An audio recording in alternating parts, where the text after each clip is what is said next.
This evening I am talking to you about Germany. That is a concept that many of you may have failed to understand. Let me tell you that in Germany there still remains the spirit of unity and the spirit of strength. Let me tell you that here we have a united people who are modest in their wishes. They are not imperialists. They don't want to take what doesn't belong to them. All they want is to live their own simple lives, undisturbed by outside influences. That is the Germany that we know. I can remember when I cast my memory back to 1932 and 1931. I can remember how everything that could be done to stimulate the hatred of England against Germany was done.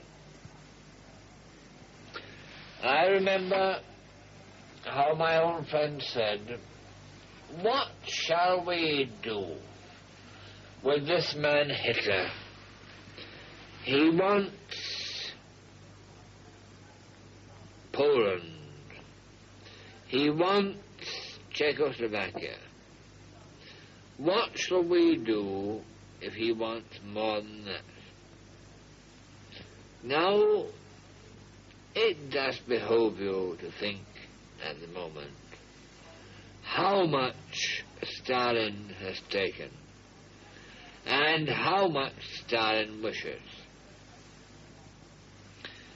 I ask you to remember that in 1939, in August, the only question was that of bringing Danzig back to the Reich.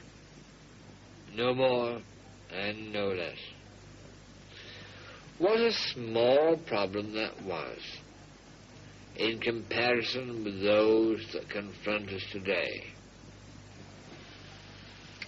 Surely, if only we had had the common sense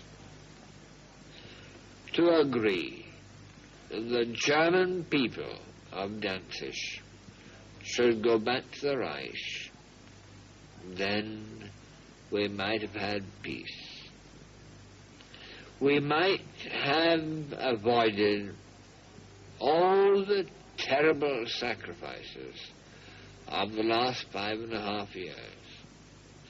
We might have avoided the hatreds which can only be very gradually repaired. Now I say to you, my English listeners, the trouble is this. Germany, if you like, is not anymore the chief factor in Europe. Germany may be, I may be wrong, I will only say that the German arms have been in many battlefields defeated. But I ask you, how could it ever be possible for England to maintain a front against Soviet Russia unless she had the help of the German legions?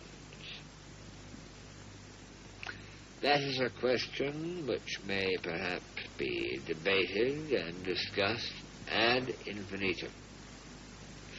I cannot promise that I can give any solution to it tonight.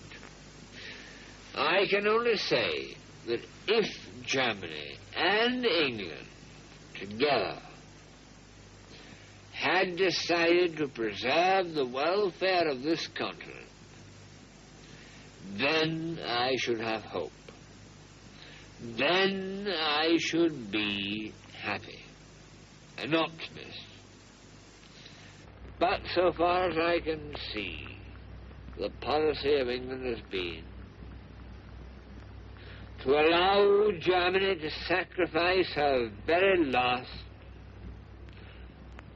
the ultimate end of her resources, in an attempt to stay the Bolshevik attack. If I am right, then I can only say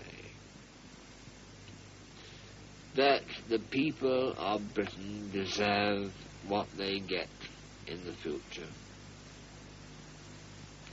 I speak now personally. I want to talk to you of what I know and what I feel. I have always hoped and believed that in the last resort there would be an alliance, a combine, an understanding between England and Germany. Well, at the moment, that seems impossible. Good. If it cannot be, then I can only say that the whole of my work has been in vain. I can only say that I have, day in and day out, called the attention of the British people to the menace from the east which confronted them. And if they will not hear, if they are determined not to hear, then I can only say that the fate which overcomes them in the end will be the fate that they have merited. More I cannot say. Now, in this, the most serious time of our modern age, I beg you to realize that the fight is on. You have heard something about the Battle of Berlin. You know that there a tremendous world-shattering conflict is being waged. Good. I would only say that the men who have died in the Battle of Berlin have given their lives to show that whatever else happens, Germany will live. No coercion, no oppression, no measures of tyranny that any foreign foe can introduce will shatter Germany. Germany will live because the people of Germany have in them the secret of life, endurance, will, and purpose. And therefore I say to you, in these last words, you may not hear from me again for a few months. I say, Es lebe Deutschland! Heil Hitler! And farewell.